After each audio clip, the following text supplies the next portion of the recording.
മന്ത്രി സജി ചെറിയാന്റെ ഭരണഘടനാ വിരുദ്ധ പ്രസംഗത്തിൽ റിപ്പോർട്ട് മടക്കി ക്രൈംബ്രാഞ്ച്.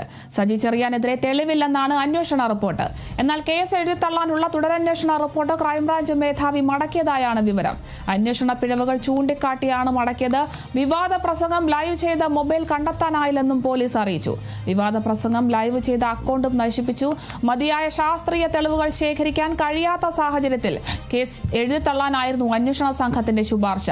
നേരത്തെ പോലീസ് നൽകിയ ക്ലീൻ ചീറ്റ് ഹൈക്കോടതി തള്ളിയതിനെ തുടർന്നാണ് ക്രൈംബ്രാഞ്ച് തുടരന്വേഷണം ആരംഭിച്ചത്.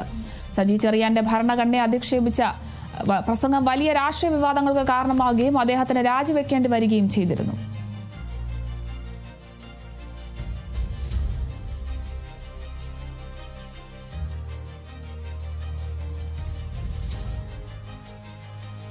മന്ത്രി സജി ചെറിയാന്റെ ഭരണഘടനാ വിരുദ്ധ പ്രസംഗത്തിലാണ് ഇപ്പോൾ ക്രൈംബ്രാഞ്ച് റിപ്പോർട്ട് മടക്കിയെന്നൊരു വാർത്ത എത്തുന്നത്. സജി ചെറിയാനെതിരെ തെളിവില്ല എന്നാണ് ക്രൈംബ്രാഞ്ചിന്റെ അന്വേഷണ റിപ്പോർട്ട് ഇപ്പോൾ പറയുന്നത്. എന്നാൽ കേസ് എഴുതിത്തള്ളാനുള്ള തുടരന്വേഷണ റിപ്പോർട്ട് ക്രൈംബ്രാഞ്ച് മേധാവി മടക്കിയതായാണ് ഇപ്പോൾ ലഭിക്കുന്ന വിവരം. അന്വേഷണ പിഴവുകൾ ചൂണ്ടിക്കാട്ടിയാണ് ഇത്തരത്തിലൊരു നടപടി സ്വീകരിച്ചിരിക്കുന്നത്.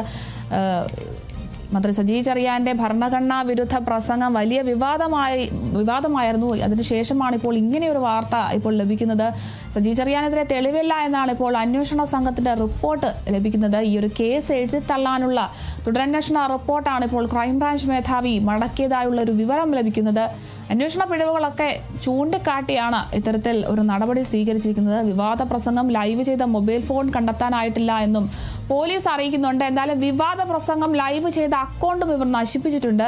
മതിയായ ശാസ്ത്രീയ തെളിവുകൾ ഒന്നും ശേഖരിക്കാൻ കഴിയാത്ത സാഹചര്യത്തിൽ ഈ ഒരു കേസ് എഴുതിത്തള്ളാനായിരുന്നു ഈ ഒരു അന്വേഷണ സംഘത്തിന്റെ പ്രധാന ശുപാർശ തന്നെ. എന്തായാലും നേരത്തെ തന്നെ പോലീസിന് നൽകിയ ക്ലീൻ ചിറ്റ് ഹൈക്കോടതി തള്ളിയതിനെ തുടർന്നാണ് ക്രൈംബ്രാഞ്ച് ഇങ്ങനൊരു തുടരന്വേഷണമൊക്കെ ആരംഭിച്ചത്. എന്തായാലും ഈ ഒരു തുടരന്വേഷണത്തിലും റിപ്പോർട്ട് മടക്കിയതായിട്ടുള്ള വിവരങ്ങളാണ് ഇപ്പോൾ പുറത്തുവരുന്നത്. സജി ചെറിയാന്റെ ഭരണഘടനയെ അധിക്ഷേപിച്ച പ്രസംഗം വലിയ രാഷ്ട്രീയ വിവാദങ്ങൾക്ക് കാരണമായിരുന്നു. എന്തായാലും അദ്ദേഹത്തിന് രാജിവെക്കേണ്ടി വരുന്ന ഒരു അവസ്ഥയൊക്കെ ഉണ്ടായിരുന്നു. എന്തായാലും ഇപ്പോൾ ഈ ഒരു സംഭവത്തിൽ ഇപ്പോൾ തെളിവില്ല എന്നാണ് അന്വേഷണ സംഘത്തിന്റെ റിപ്പോർട്ട് പറയുന്നത്. ഇതേ തുടർന്ന് സജി ചെറിയാനെതിരെയുള്ള കേസ് മടക്കിയെന്നാണ് ഇപ്പോൾ ലഭിക്കുന്ന വിവരം.